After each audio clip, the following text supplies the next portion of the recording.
Ya lo venimos anunciando desde el principio del programa, nos honra mucho su compañía y nutrirnos de toda esa sabiduría y experiencia que tiene. Pero antes de presentarlo a él, decirle que ayer conocí a su madre, doña Lucita. Qué mujer tan encantadora, tan elegante, con tanta clase, como que de casta te viene, ¿verdad? Sí. Magín Díaz con nosotros.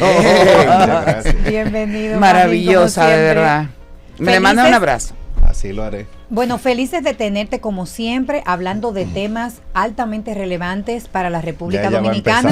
No, y para todos nosotros. Oigan bien, y si yo tengo a Magín. A mí me gusta Magín, porque Magín se lo coge normal. No lo mata a nadie. Tenemos que aprovecharlo minuto a minuto, segundo a segundo. No, porque es un economista renombrado, ¿no? Y hoy queremos hablar de muchos temas. No, Magín, no voy a comenzar por lo más difícil adelante. Vamos a comenzar con lo más suave. Hablemos de la reforma fiscal. Es el más suave. Sí, yo no claro. ¿Verdad que sí? Es el más suave. No, porque hay muchas expectativas de qué es lo que va a pasar con esa reforma fiscal, cómo nos va a beneficiar, cómo nos va a impactar. Y entonces, de manera general, ¿qué es lo que se está moviendo? Así rápidamente, ¿qué se mueve con la reforma ¿Necesaria, fiscal? atinada en este tiempo? Bueno, el gobierno básicamente, y lo he dicho antes, desde que llegó está hablando de una reforma fiscal para aumentar los ingresos. En el presupuesto del año pasado intentó poner nuevos impuestos, pero después lo quitó ante la reacción de la población. Y a lo largo del año pues se ha mantenido el tema. El mismo presidente, sus ministros han hablado de la necesidad de la reforma. Y con esa convocatoria que hizo el presidente para discutir las 13 o 14 reformas que él propone, pues se incluyó la reforma fiscal. Y hace un par de semanas el gobierno dio unos lineamientos muy generales. Una página de lineamientos digamos de cuáles serían los objetivos principales, que paguen lo más rico, que hay que revisar las exenciones. O sea, no tenemos el detalle, pero sí ya sabemos que es una de las reformas que el presidente quiere que se discutan, y es tal vez la que más se está esperando. Tal vez las otras son reformas de más largo plazo, y es una reforma que se ha pospuesto desde hace años. Ahora el diablo va a estar en los detalles. En principio vamos a pagar impuestos, más impuestos, todo. Nos vamos a beneficiar, bueno, a largo plazo, con la estabilidad macroeconómica, con un mayor gasto del gobierno, porque el gobierno ha dicho que necesita aumentar el gasto. Aquí no hay margen en el país para bajarlo, como decían algunos de los actuales funcionarios, que hoy ya dicen que es verdad que hay que aumentarlo. Entonces, en el corto plazo va a ser una vacuna que a veces duelen las vacunas y después se ven los beneficios. ¿Qué sector será el más perjudicado? Te lo pregunto sabiendo, ¿no?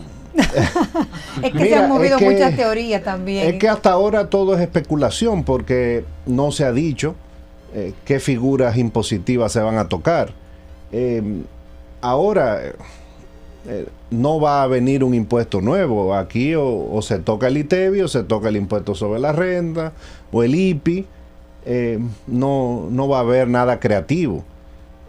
Y tampoco la magnitud de las recaudaciones que el gobierno aspira no se van a lograr cobrándole a las 100 personas más ricas del país.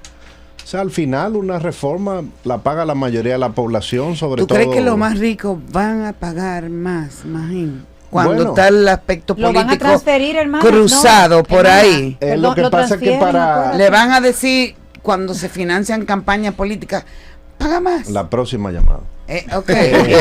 Bueno, vamos a ver la voluntad del gobierno cuando presente su reforma, porque ahí es que vamos a ver plasmado qué tipo de impuesto, hacia quién va dirigido, si es persona física. Por ejemplo, en Colombia el principal componente de su reforma fallida eran las personas físicas. Si son las empresas, si se van a quitar exenciones, si son los impuestos al consumo como el ITEVI o como los alcoholes, los cigarrillos. O sea, realmente hasta ahora estamos especulando, pero como yo te dije, no va a venir algo creativo de un impuesto que no se haya inventado. O sea, son los impuestos tradicionales. Hay que ver qué matiz le da el gobierno, y un elefante es el que entra al Congreso, pero puede salir una hiena o una jirafa. porque al final todo va a haber que discutirlo en el Congreso. Primero se discutirá en el marco del Consejo Económico y Social, pero en el Congreso, pues ahí es que se va a decidir al final. ¿Qué tú entiendes que es lo idóneo? Perdona, no. Lo idóneo en el planteamiento de esta reforma fiscal. ¿Qué sería lo idóneo, lo equilibrado, sobre todo por este momento que estamos viviendo? Buena pregunta, muy buena de hecho. Yo sí estoy feliz de estar fuera del gobierno.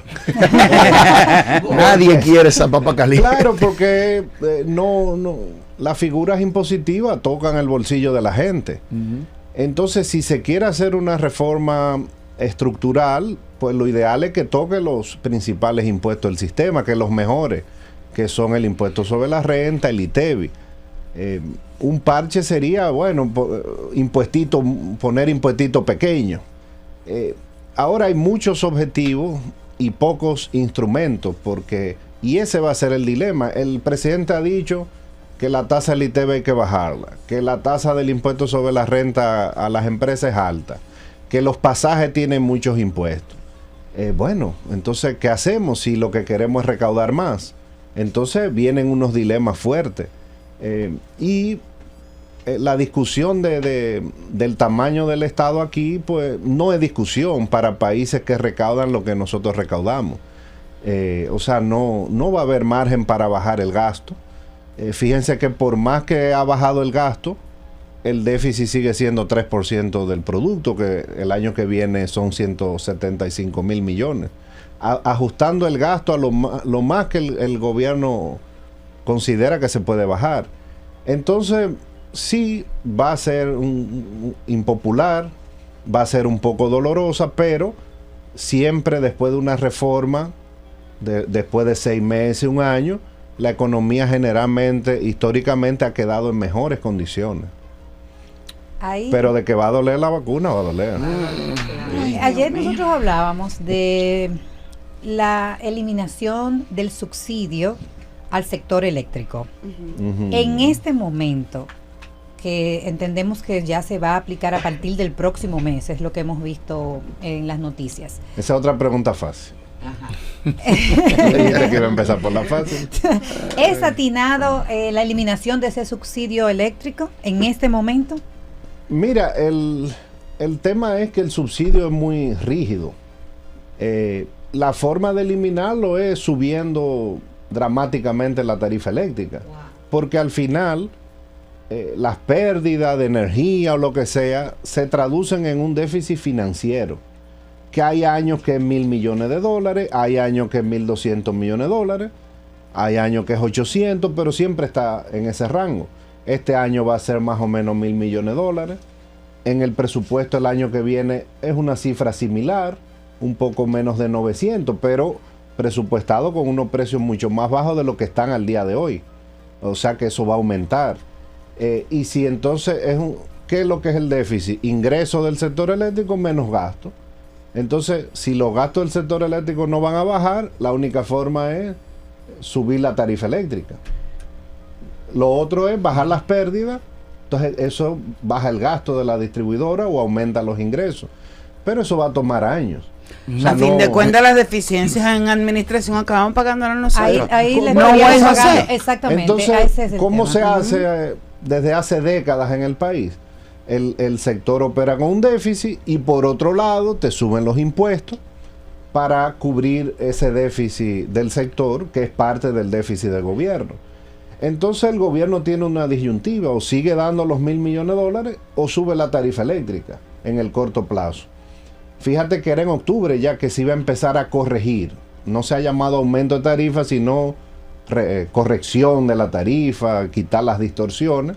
Pero en el fondo a mucha gente le iba a subir, muy gradualmente, porque el plan es en 5 años, pero ya se pospuso, ahora se tiró para noviembre, porque es una decisión incómoda. La última vez que se hizo fue hace 10 años, en el 2011, y fue por presiones del Fondo Monetario Internacional en el marco de un acuerdo.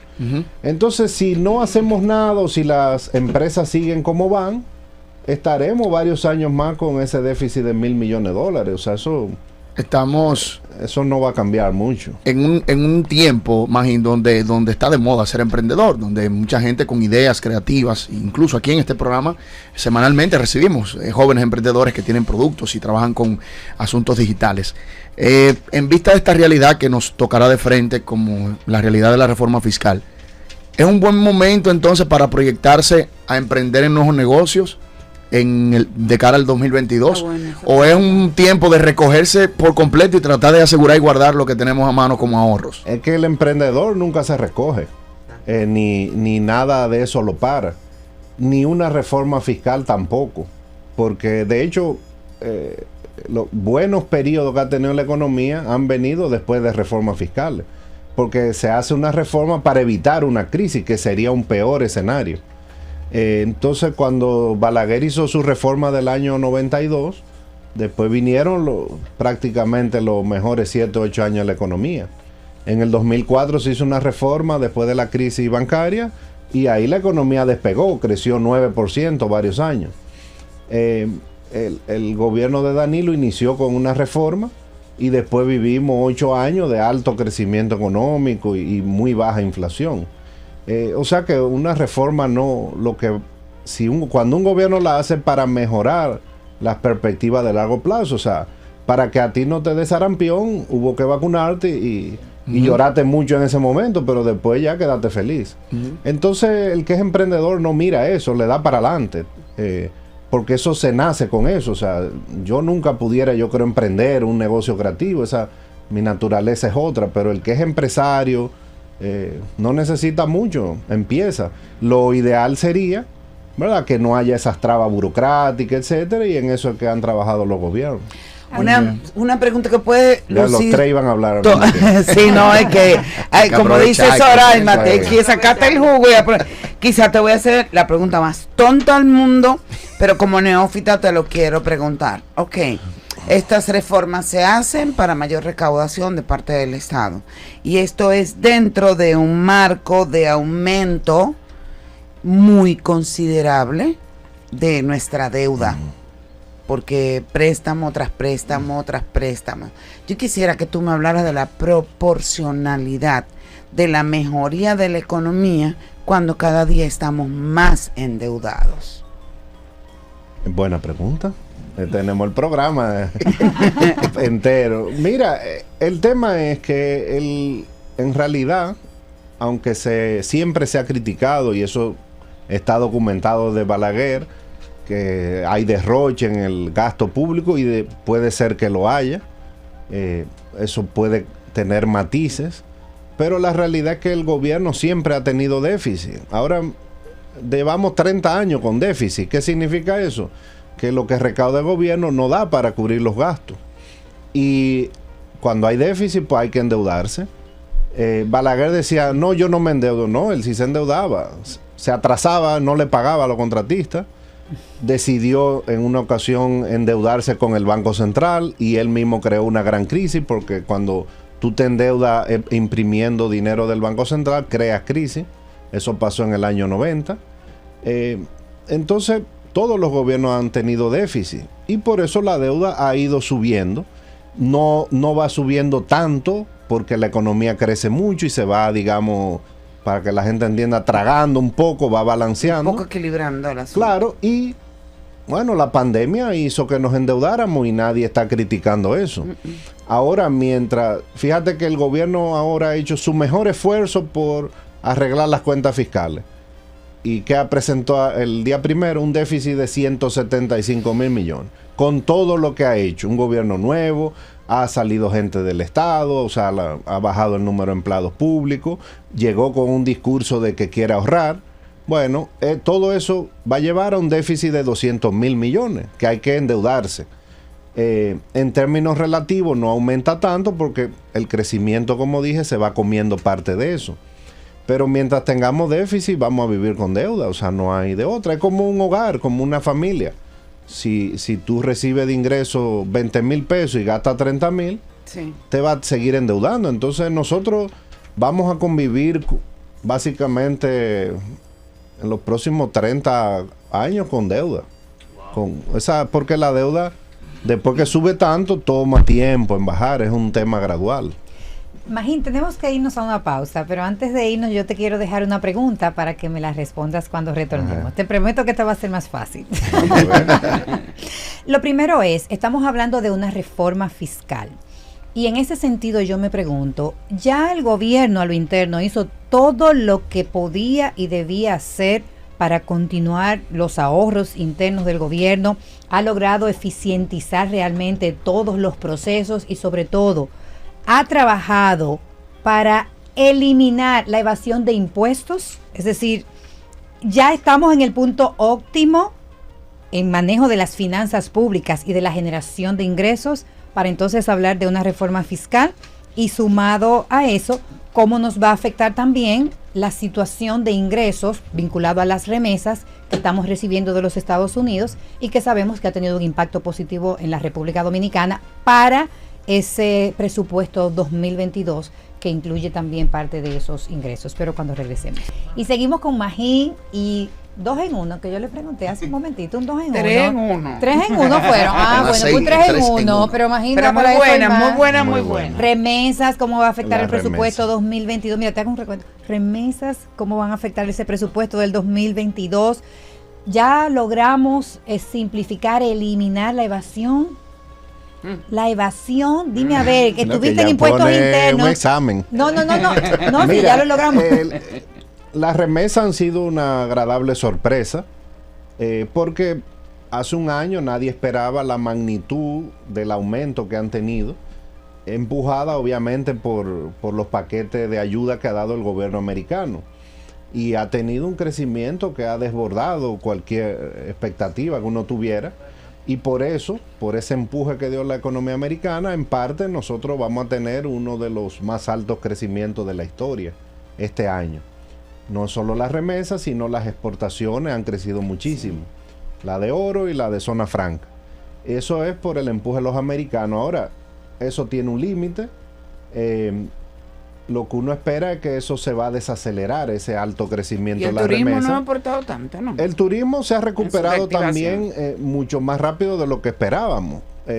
Pero lo que ha empujado más ha sido las remesas y las exportaciones. Y también una buena noticia es que el turismo pues se ha ido recuperando mucho más rápido. Pero esas ayudas del gobierno americano no se pueden mantener indefinidamente, ni se van a mantener. Ahora, lo que uno siempre ha observado históricamente es que cuando aquí hay crisis, aunque en Estados Unidos también haya crisis, las remesas mantienen un buen crecimiento. O sea, parece que hay un componente de solidaridad importante, y los dominicanos siguen enviando. No van a crecer tanto como este año, pero evidentemente han apoyado el consumo de cientos de miles de familias en el país. Eso ha ayudado. Se va a bajar un poco el año que viene, eso es lo que uno espera, pero yo creo que va a seguir creciendo a una buena tasa, digámoslo así. Y sobre la otra inquietud que tú haces, combatir la evasión es un tema de largo plazo. O sea, no es que mágicamente eso se va a llevar a cero, porque ningún país lo hace. La evasión es alta, seguirá siendo alta, y para eso la DGA, las aduanas e impuestos internos trabajan. Ahora, la magnitud de ingresos que se requieren, ningún gobierno va a llegar y va a decir voy a bajar la evasión a cero y voy a conseguir, porque luchar contra la evasión es el día a día, y lo que hay que seguir con un plan bien estructurado. O sea, decir que va a haber mejoría en las instituciones que recaudan no te va a quitar la vacuna que viene de la reforma. Lo que puede hacer el gobierno es seguir luchando contra la evasión, porque eso da más recaudaciones, además sube la moral de la gente, de que se está atacando, pero no resuelve el problema fiscal del país, que es de corto plazo en ese sentido. La pregunta final. Uy, con esa... Espérese, no la hagas así, déjame ponerle música aquí detrás. Vamos a ver si tú cabes en la línea de la que yo tengo aquí. Ay. A ver si conectamos. Una para finiquitar. ¿De acuerdo con que se haga la reforma en este momento? Ay, Dios Comiquito, mío. Ay, Dios muchachito. mío. A ver. Cuéntame, Magín. Sabes que yo soy un buen fanático de Cantinflas. Ni que ni sí ni no, sino Claro. todo lo contrario. Mira, si se hace la reforma hay que ver qué plantea el gobierno.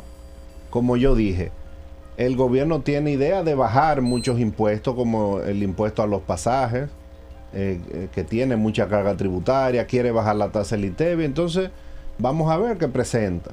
Si no la hace, puede sobrevivir, como se está viendo en el nuevo presupuesto, que es un presupuesto de sobrevivencia. Ha hecho lo que ha podido y como quiera queda con un déficit de 200.000 millones de pesos. Y fíjense que estamos felicitándonos porque es un presupuesto realmente prudente, pero son 200.000 millones porque venimos de un déficit de 400.000 o más. Entonces, tenemos un problema estructural. Si el gobierno no puede hacerla por razones políticas, va a sobrevivir como lo ha hecho hasta ahora. Con muchas promesas, pero ¿Y la inflación? con muchas promesas, pero con poco gasto. El gasto de inversión bien bajito. Entonces, eso es lo que se tiene que discutir. Y en resumen, no te dije ni sí ni no. Sino Pero todo mira lo ahí, contrario, Dios no mío. te asustes, porque yo te quería preguntar de los papeles de Pandora desde el punto de vista fiscal. Pero eso lo vamos a dejar para cuando tú vuelvas. Podemos hablar de eso en una próxima invitación. Exactamente. Pero es buena pregunta, claro. la Claro, porque respuesta. desde el Claro. punto de vista fiscal, que eso No, es y lo que de se ha eso que se movido. está hablando en Exacto, cantidad. Está caliente el exactamente. Sí. Bueno, Magín, como siempre, gracias por estar con Gracias. nosotros con temas tan importantes, necesarios y sobre todo con respuestas tan pertinentes. ¿Cómo no? Muchísimas felicidades. Gracias a ustedes. Mucho conocimiento, muchísima experiencia y por eso queremos aprovecharte al máximo. Sacate el jugo cada vez que viene. O sea que, nada, María del Mar, que paute para rápido. Por favor. Gracias, Magín, Gracias a de ustedes. verdad. Y un saludo a doña Lucita.